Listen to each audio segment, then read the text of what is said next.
Hey guys, Sliceum here with Sliceum Gaming, and it is time to go back and review my first path of AOL, the rewards, the opening, all the fun that goes with it, and I'm going to tell you my thoughts on AOL, Abyss of Legends, what I enjoyed, what I didn't enjoy, and some of the tips and pointers I guess you could say I came up with as I did this. So first, here's a quick little screenshot before I went in against the Nameless Collector. This fight was an interesting fight. Believe it or not, he doesn't have a massive health pool compared to some of the other fights. I guess some of the others are a little over 5 mil, if I remember right. I can tell you there's many times it was just like beating my head against the wall sometimes. But this fight, I felt I did okay. It wasn't great, but at the end of the day, finally got him down. And Abyss was one of the most. It's obviously one of the most rewarding.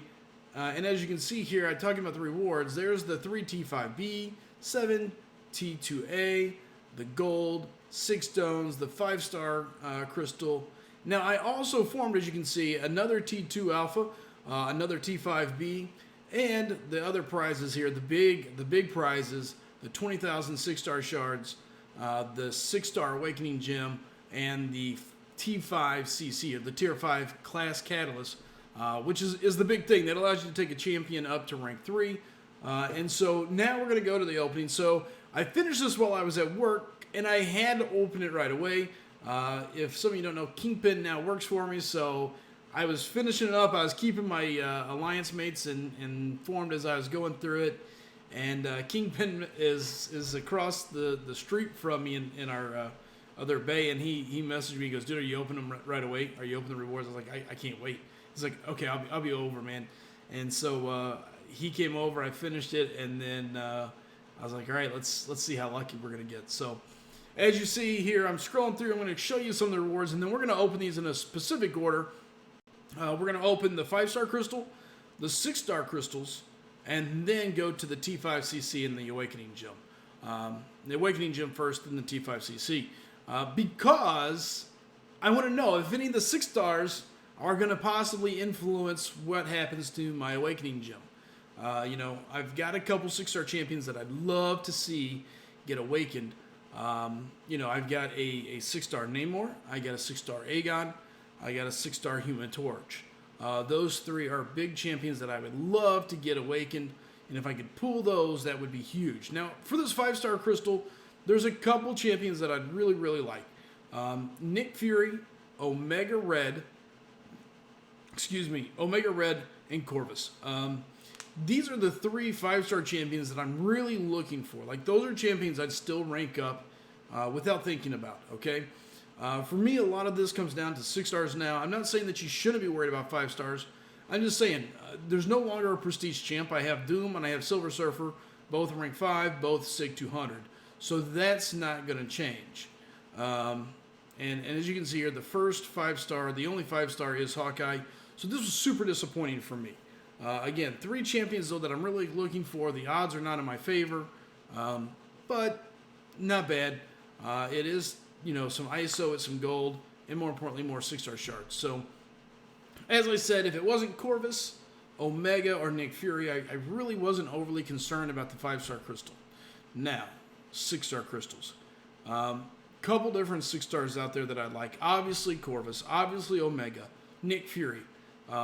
Again, Awakening Namor, Human Torch, or even, excuse me, I just pulled Ghost. That would be great. If you were here for my last crystal opening, you would have saw I just pulled Ghost, so that's another champion worth awakening.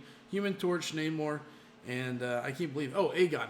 Yeah, so any of those would be great. Now, new champion-wise, Thing, Void, Domino, Corvus, Omega, Nick Fury. These are all champions I'd be super stoked to pull for the first time. Any of those would be champions that, again, I would take to rank 2. I wouldn't be worried about it, and they would instantly be going up. And as you can see, first crystal coming to a stop, and it was Elektra. This was a letdown. This is not a champion I was excited about getting any at all. Not happy.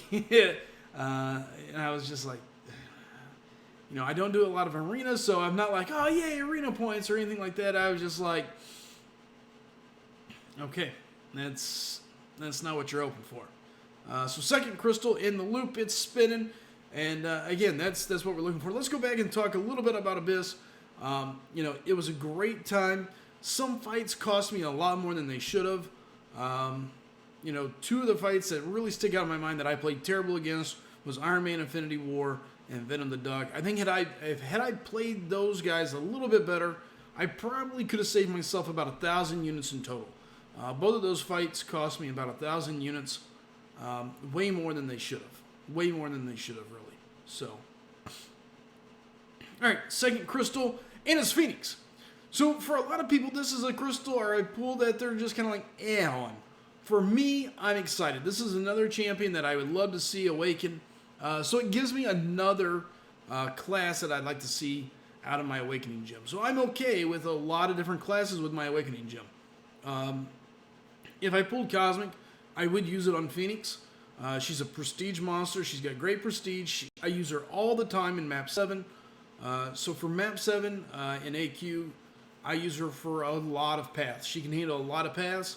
I don't mind taking my time. I don't mind worrying about it. I don't need a person that's just going to go in there and slay it real quick. She gets the job done, and like I said, she's very versatile. She can handle a lot of different paths. Buffed Up, Diss Track, Pleasure to Burn are just three of the big ones that come to mind. Not to mention, she can go into Keen Stop 1. So I'm okay with a Cosmic for Phoenix, Mutant for Namor, Skill for Aegon, Tech for Ghost, Science, Human Torch. I'm pretty well set here.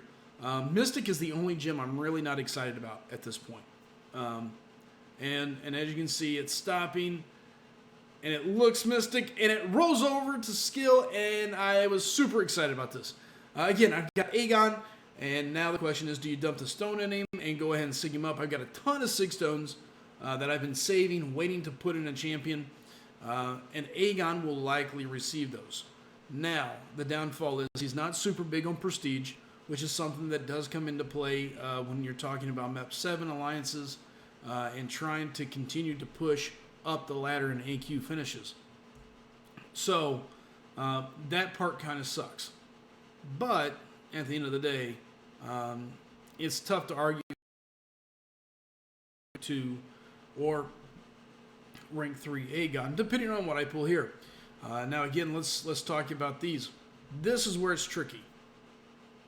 I don't really have any massively amazing prestige champs that are awakened as 6 stars. Again, Namor is unawakened. Aegon can be awakened. Phoenix unawakened. Human Torch unawakened. All the champions that I could rank up are unawakened. Or that I would rank up, let me put it that way, are unawakened, which means they're not going to bring that big, heavy prestige factor into my account that I would really like at this moment, unless I get skill. And we get tech. Now, let's talk about tech. I recently pulled Ghost. So Ghost could go to rank 3, even unawakened at this point. She's not going to help on prestige, but she's an absolute monster at clearing content. So that is the upside. So let's go take a look at the roster here. And again, I'll show you kind of what I'm talking about as I walk through my roster.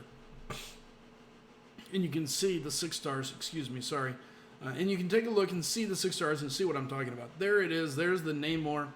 The Wasp, already awakened. I don't really see taking her up. There's Namor, Human Torch. There's the Aegon that's likely going to receive the Awakening Gem for skill. And as we go on down, you can see really nothing else to be excited about. And there's the new champions that have been recently pulled, Phoenix, Ghost, and Elektra.